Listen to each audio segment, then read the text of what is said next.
SwayamPrabha. Digital India. Educated India.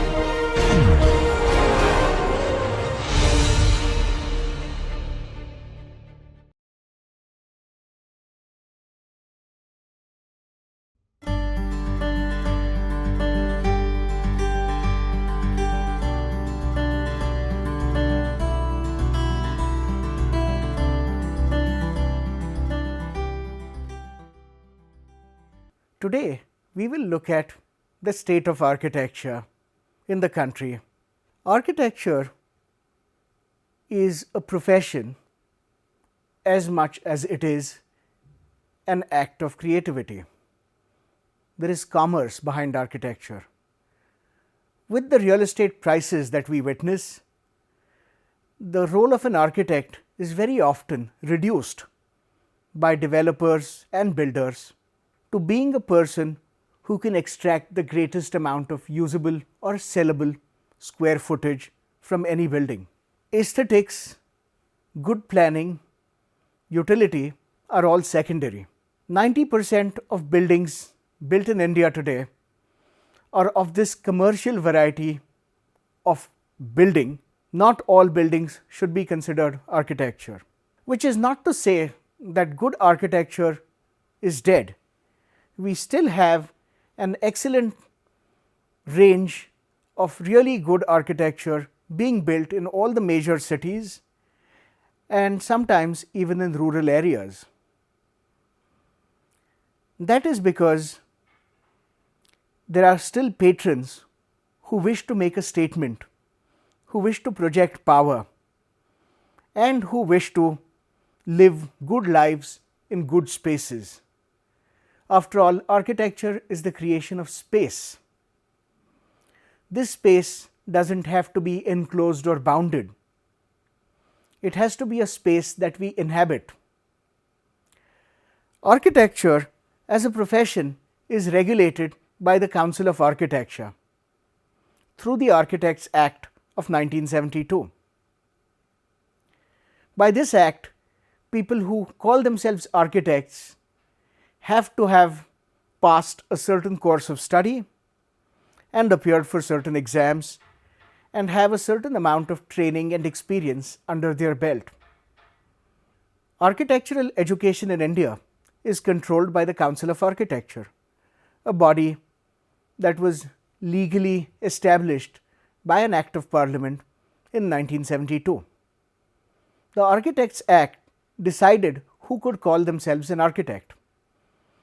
This system has had very mixed results, whereby people who are inherently good designers are not necessarily architects, and people who legally have been designated architects are not necessarily the best designers.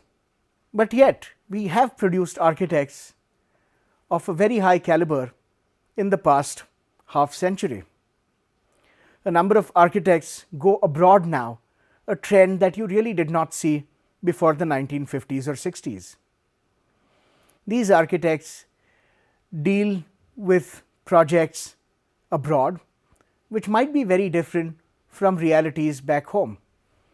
But then we have seen a growing trend of moving towards a certain kind of globalization, where buildings start looking increasingly the same all through the world. As we see in the case of Bombay, the Art Deco buildings in front are equal in their cluster to buildings in Miami in the United States. Similarly, the high-rise buildings that we see being built everywhere, all across India, are really trying to emulate buildings being built everywhere from Shanghai and Hong Kong and Beijing and Tokyo to cities in Europe, in Nigeria, in South America and the United States. Skylines increasingly are looking uniform. Architects then try to create shapes that will make their buildings stand out. Today, if you just look at the massing of cities, there is no way to tell one city apart from another. What makes us identify cities is only the tops of buildings, which might vary.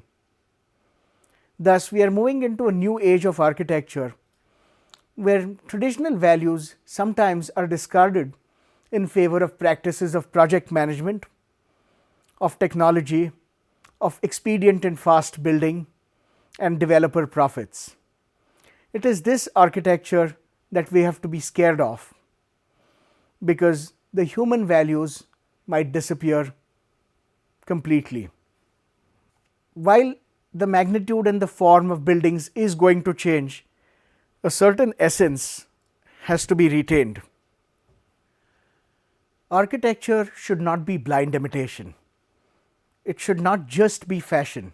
It should not be an aping of things happening at other places in the world.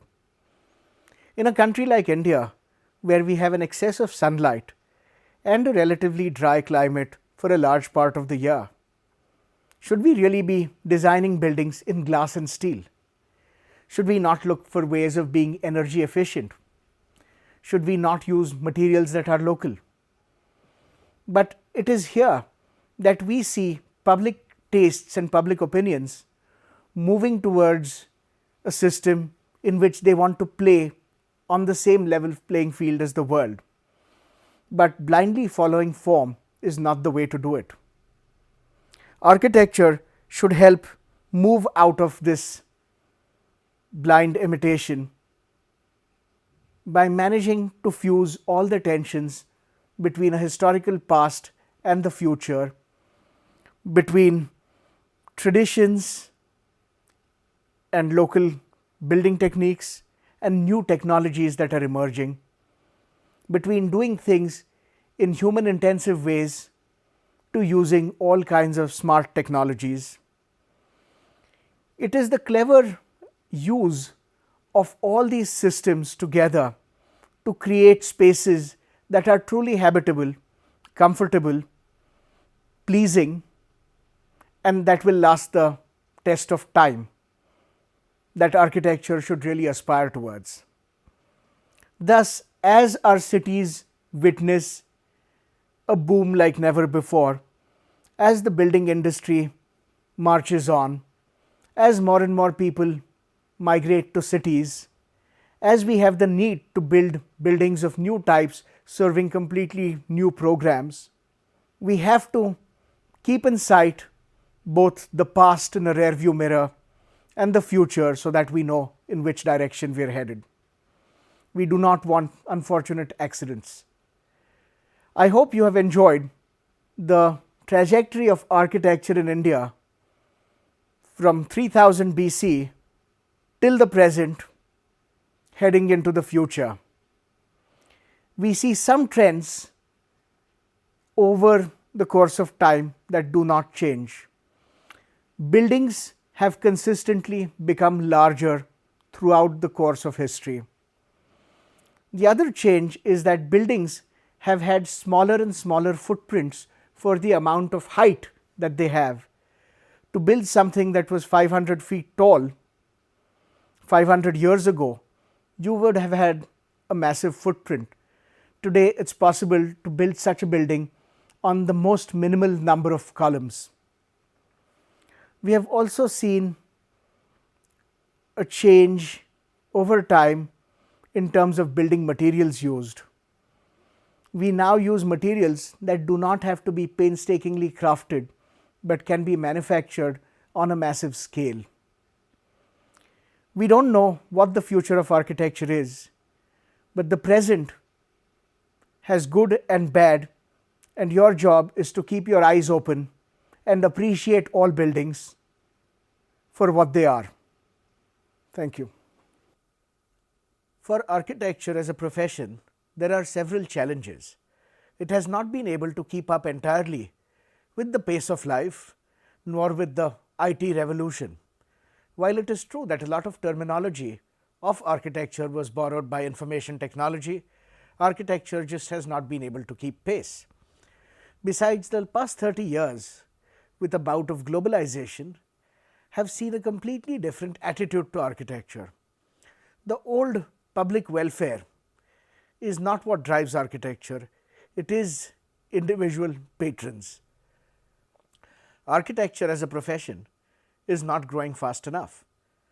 It is projected that from 2016 to 2026, the profession will grow at the rate of 4%, which is lower than any other profession. It is also increasingly difficult to convince clients of good design as opposed to cheap and fast construction. As a result, a lot of architecture is shifting towards conceptual architecture as opposed to dealing with real buildings, as opposed to dealing with crafts traditions, bricks and concrete, glass and steel.